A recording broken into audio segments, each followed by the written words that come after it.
Hello everybody, ciao a tutti and welcome to Art with Ms.B. I am super happy to be here with you today after 3 weeks in which I couldn't hold a pen, coloring pencil, markers, brush, you name it. I couldn't just because unfortunately 3 weeks ago I fell face forward and when I was walking with my son, so I was talking to him while walking pretty quickly, and then I tripped on a metal wire that was left behind, and I went face forward. So I used my hands like everybody would do to save my face, which I did, but unfortunately I truly damaged mostly my left hand, and I'm left-handed. So now, as you can see, my hands can move a little bit, but I'm still not able to move the ring finger. Is healing very, very slowly. It was in very, very bad shapes. Luckily, I didn't break any bones or anything or tendons. They're just like taking a long time to recover. But I miss being here with you, and I truly wanted to create some more content for my channel. So we're gonna start with a beautiful practice with watercolors. Recently I published 4 shorter practices, so I hope that you had the chance to try this tutorial, and hopefully you will feel more confident and also curious about the watercolor as a media. For this practice, you need a watercolor paper, a pencil for drawing, and a razor just in case. I'm gonna guide you on a very simple, very folk art style little design, and then we're gonna paint it using watercolors, okay? You can use any brand that you have available. Don't have anything to truly advise, not yet. Just feel free, as I always say, to follow me exactly as I do with pencil and then the colors that I choose, but also feel free to change the color patterns, to change some of the details, respecting your artistic style, your personality, and the level that you feel confident right now. If you don't know me and this is your first time, welcome to my channel. I highly encourage you to subscribe, and if you want to support it more, to become a member, so you will have early access to all of my content and a preference, in when you comment and post your comment, I will immediately get back to you. So if you have any questions, any advices, anything that you would like to share, you will see immediately that this is a beautiful community. It's not super big, but it's growing, but it's what it's count for me, because it's a very safe space, very welcoming space. I am blessed with amazing followers, amazing subscribers, and amazing members that keep this channel going, and also keep this a beautiful, respectful, and welcoming and peaceful online space, which it is a lot, mostly considering that we are using technology and this is a cold media. So creating something warm with a cold media, it's something truly, truly unique, and you won't find it very easy, even though there are thousands of amazing artists and amazing tutorial that you can choose with. Authenticity for me, spontaneity for me, it's very important. So please subscribe, check all of my beautiful practice, and now let's switch the camera so we can start. Okay, friends, this is my watercolor paper, and I prep it using masking tape. If you don't have, you can skip this step. However, if you have some masking tape, I suggest you to use it. So not only you can kind of create a design in the center and a little smaller, but you can also hold the paper onto the surface. Okay, I'm going to proceed with the pencil. Please forgive me the way that I'm holding the pencil, because as I explained you in the introductions, I still cannot truly bend these fingers. So we're gonna do a very nice simple design. We're gonna start to set our first little vase. So I go down with a vertical line, around with a curved line, back up with a vertical line, and then again a curved line to connect our first little vase. And because this Valentine is getting closer, I'm going to decorate this vase with some hearts, which I personally love, one of my favorite shapes. And don't we all need some love? Definitely the world needs a lot of it. Now let's start to develop this flower. I'm going to create a stem first, so I know the direction that I want my flowers to have. It's just like a 2 parallel lines spreading out in different directions.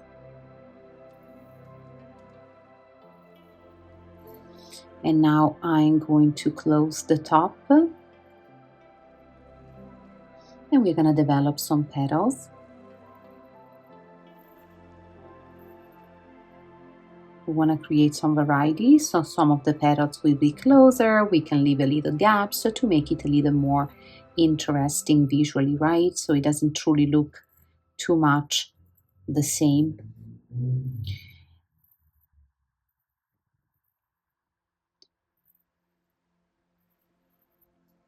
Now let's embellish with some leaves. So you can start from the center line and then you connect and connect using curved line, both sides.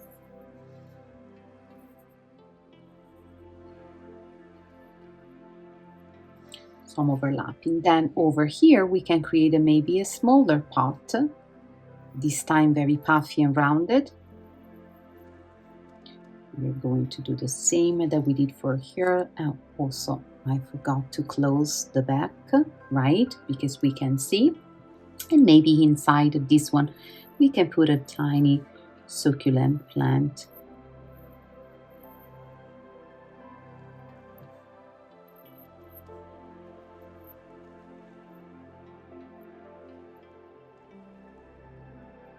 The grass. And then, oopsie, you see what happened? The pencil fell out of my hands because unfortunately I do not have the grip, but I'm not gonna give up, so little by little I will get back and hopefully being able to use my fingers properly. So let's set the line for the table. And maybe some of the petals, right, to create some nice opportunity for us to use multiple colors. Some of the petals fell on the table and then we set a beautiful nice shadow that will allow us to also use some variation of colors. Right now we have a little background, it's not that much, but I don't know if we want to like maybe create a pattern inside. I wouldn't do it that much because I don't want it to become too confusing, but maybe when we color the whole thing we can have some hearts, because this is not realistic art. You're free to actually do whatever you want, right? I pretend that this is a little wallpaper behind my flowers, and this wallpaper featured hearts. This is all dedicated to love, but the extended meaning of love, right? Universal love, unconditional love, love to one another, love for all creatures and all being on this planet, and love, love, love for peace, because we truly need. Now we're going to start with a watercolor, so you need a couple of brushes or just one, a small, around the tip, so it will allow you to go very nicely into the details. If the color bleeds into each other, remember, this is the beauty of watercolor and we don't get stressed. Now, be spontaneous in choosing the color palette, and you do you. You don't have to do what I do. I'm gonna start from probably the table, and I'm going to set a nice light blue. I'm gonna play around with some complementary. I don't want it super, super light, but so I'm putting a pretty, amount of water on my brush and then in the color palette, because I want it to actually be able to control it, but I would like to see some of the beautiful imperfection and different level of saturation that the amount of water will give us. And so please don't worry too much about stay in the line, stay in status space, but just enjoy the process, right?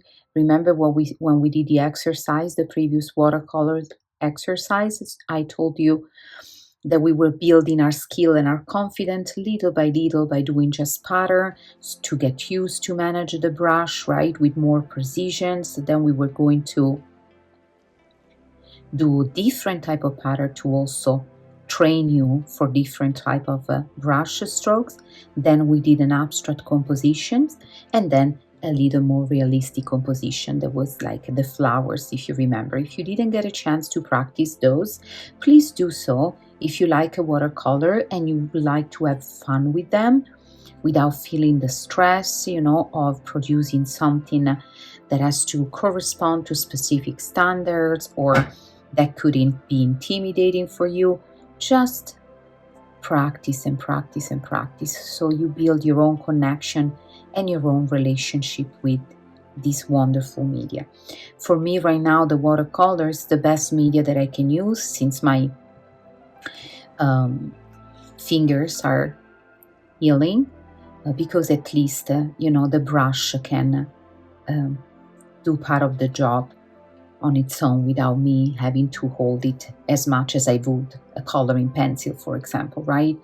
That I need to have a better grip and use my wrist and my fingers way more, and I still cannot. It is a little frustrating, but it is what it is, and sometimes there is always something that we can learn out of what happened. Okay, now I'm gonna just go for one darker tone to do the shadow.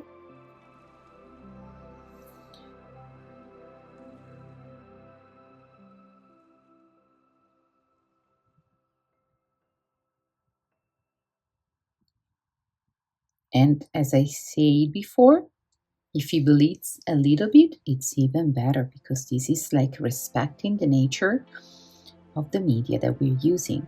And we want to see the water do what the water's supposed to do.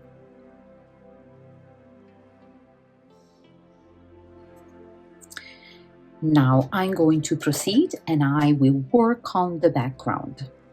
So we go from the background little by little, from the bigger details little by little to the smallest. And now I would love something very pinkish. And as you know me, some of you knows me quite well because you have been following me since basically the beginning of this channel. You know that I'm not truly a pink girl, but it is good to experiment sometimes and do something a little out of our comfort zone, or something that we would not necessarily use that much. Oh, this is a very nice hot pink. I'm using it with a quite good amount of water. I still pay attention and I stay inside the spaces and the lines that I want to feel. But as I told you, once again, I'm not too concerned if we have some imperfections and some nice bleeding of the color.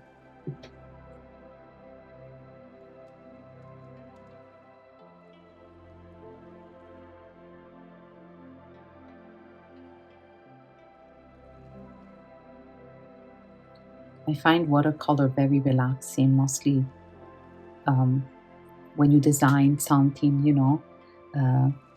not too intimidating, that doesn't require that perfection in the technique, that mastery in the technique, so you can truly also have fun and enjoy just seeing the brush touching the paper and the colors expanding on the paper and getting absorbed by it and changing the level of, you see, saturation and all the variation. I find it very relaxing and very rewarding. And because we are doing art just for the sake of doing art, right? We need to stay focused on the process and the present moment to get truly all the benefit that the art practice can give us. So use this tutorial as an opportunity to, once again, get better and better in using watercolors, refine your technique and the confidence that you have, but also enjoy the imperfection that this media will bring and carries, right? That will make your piece truly unique and truly beautiful, and remove from yourself any stress or any expectations.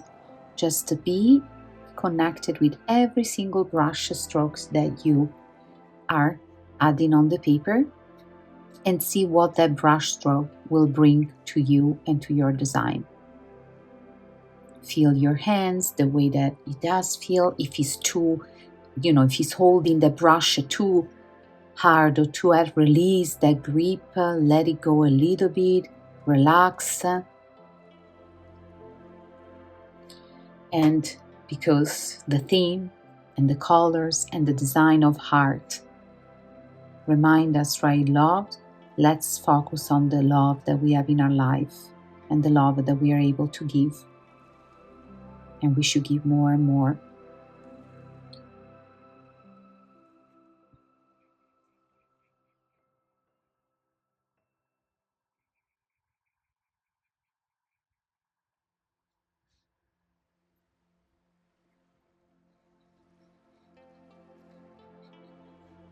I want to say that this because this is my first painting practice after 3 weeks of basically nothing. Because of course in school I keep them, tie them together, the fingers, so I don't move them and I don't stress them and I don't risk to injure them again.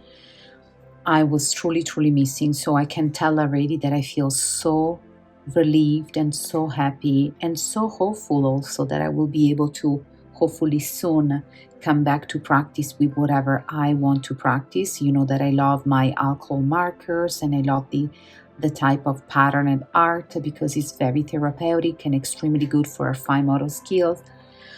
You know that I love to do drawing tutorials, so to give you also like a introduction to specific elements and principle of art and a more formal technique, if we can say that way. But I can already tell that my hands, it's a little still tense, but it's softening as we go with the practice. And I truly, truly, I'm enjoying it. So I hope that this is doing the same thing for you. Now I will go back over here. My table is kind of dry, so it's safe for me to paint the vase. And probably I'm gonna switch to a sort of a gold, yellow, orangey palette. And then we will have a beautiful, like a green for our succulent, green gray maybe, we'll see. Let's see, beautiful, nice and bright, as I need it in this pretty cold morning here in Utah. I'm using just slightly less water here because I want to see this orange more saturated. But remember that you have to do you. So if you want to see a little more transparency, you will use a little less water. If you want to see the same transparency that I am seeing, just use a little less and scrub into your palette a little more so you have that creamy consistency in the watercolor that it will reflect on the paper. Now let's rinse. Let's do something else for this one, and probably I will go back to some pink, maybe slightly lighter than this background, just because I like to create some connection between the color. So sometimes to repeat the same color or a very similar color in two different areas of my painting, it can create a beautiful harmony of the colors and harmony of the color palette, right? And we discuss this also when we do the markers practice and different type of styles. Okay, now let's go. I'm going to grab some light gray and mix it with one medium green to make it lighter but also muted. Let's see what happened if I was able to. Okay. Yes, I like it. And then remember, if you don't like a color, you just let it dry and then maybe you can go over with another color, or you let it dry and you can add a touch of another type of green, which I will do it anyway because, it's something nice that give our painting a little extra. And now probably just the grayish color. Still some green because I didn't clean my brush to do the bottom.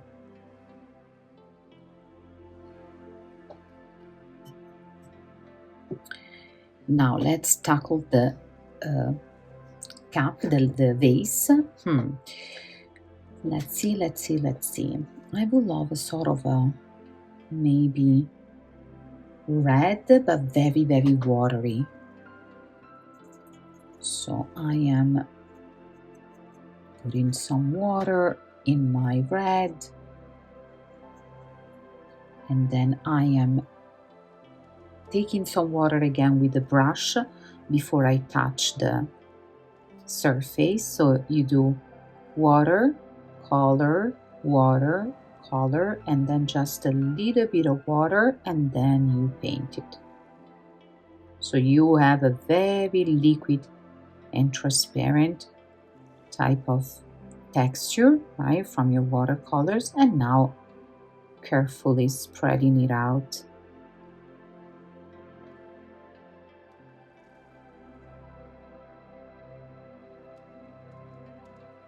And if you by accident go inside the heart that you designed, it's not a big deal at all. Actually, even better. Do the same. So I go grab some more.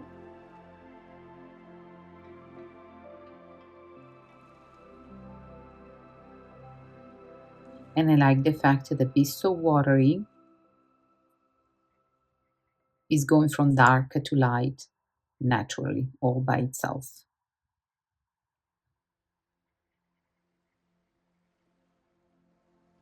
I pick just a little bit of red, and we're gonna let it rest. Now let's go for a little darker green, and this time a little less water, just because I want to make sure that I can do only the stem.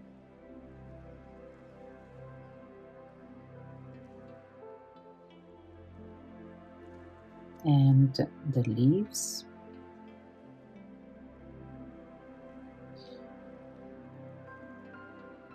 As you can see, I still cannot be as precise as I usually am because it's difficult to move with only 3 fingers instead of 5. But I love that I feel comfortable enough to be painting in front of the thousands of people that follow me, showing that, you know, I cannot still do something that corresponds to my skills, because I don't want to use the word something more precise or perfect, because what is perfection and precision in art? I don't know.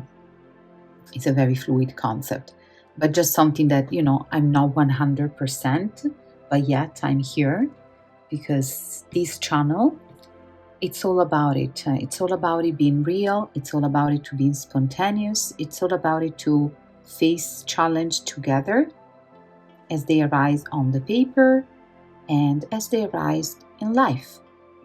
And I prefer to do something that is so valuable because of its spontaneity and still a very good practice for all of us, instead to wait and wait and wait and do something, you know, that correspond truly to my ability and skills, but I won't be able to share with you this moment of vulnerability, which I'm loving. Now, maybe a nice, beautiful purple for the flower, or maybe I can recall a little bit some blue. So let's see some other blue, maybe a little darker than the table, or more like on the cold side. Let me clean this blue a little bit. Okay, and then I'm gonna use it to do my petal.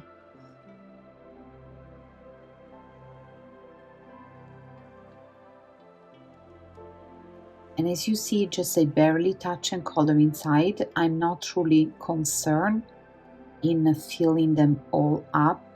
If I have some nice little gaps, I will keep them.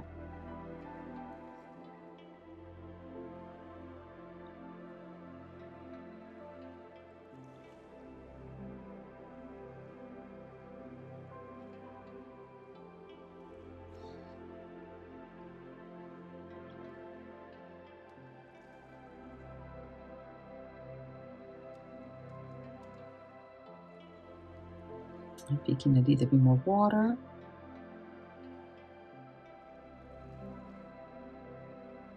Beautiful. And then with the same color, of course, I will also color the petals on the table. They will go very well with this light blue that I picked at the very beginning. So we are playing with some complementary, right? We have the red, we have the green, we have the orange and the blue. So red and green complementary, orange and blue complementary. Pink has been close, so close to the red family, goes very well with both, right? Now I will probably do an extremely like a little less water. I will probably, let's see if I wanted to, yes, beautiful. And a very intense red for the inside of the base that is also shadow, right, by the flower. So we keep the same palette and we just do it we more like a saturated, and we work with the pure color, the hue, and not the tint. Remember that a tint is the pure color mixed with white, the tones is a pure color mixed with gray, and the shade is the pure color mixed with black. Now I'm gonna go back to my little succulent. I'm gonna pick a little darker green and a little less water, and I'm going to just not paint it over everywhere, but I create some nice beautiful variation in value where we can see some darker and some lighter, and it makes the picture more interesting, I would say. And now we are going to paint our heart. We start from the one in the background, and I think that I want a very gold yellowish. Let's see. I need some gold. We need some gold, warm gold in our life for sure. So I'm mixing a dark yellow with a very light orange. And I am not using too much water just because I want to do my best and stay inside.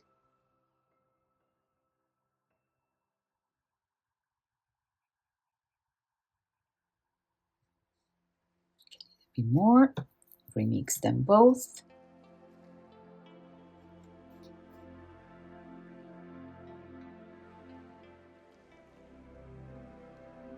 Very nice. As we say, a heart of gold.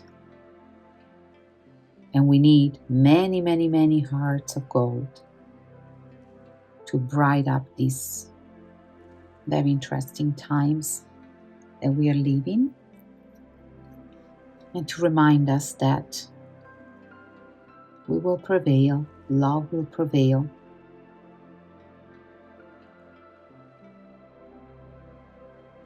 and we can build an amazing world for us and for our children.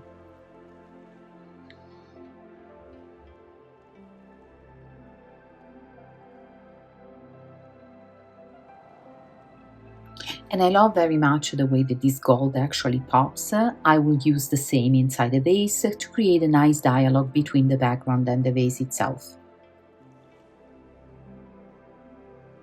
If you want to go for another colors, of course, as I always say at the very beginning, feel always free to listen to yourself.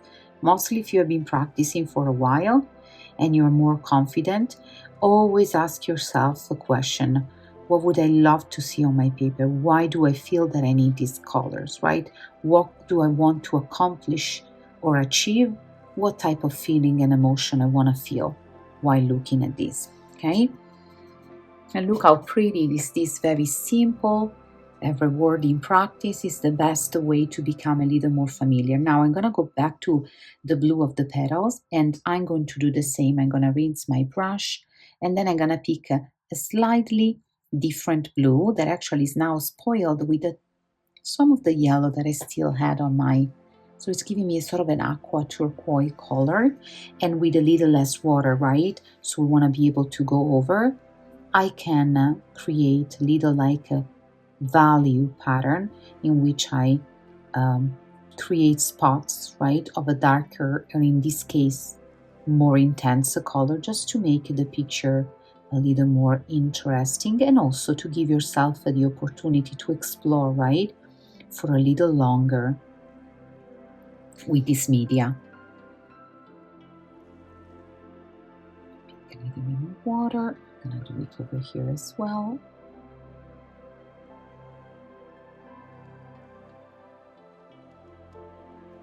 And voila, it's beautiful. Now, if you want, you can use an extra fine Sharpie or gel pen to do all the outlines if you wish, as I would do sometimes and I did in the past. I do not have the opportunity to do this today, so I will leave my practice as it is. I hope that you enjoy. We're gonna see very soon with more. Ciao!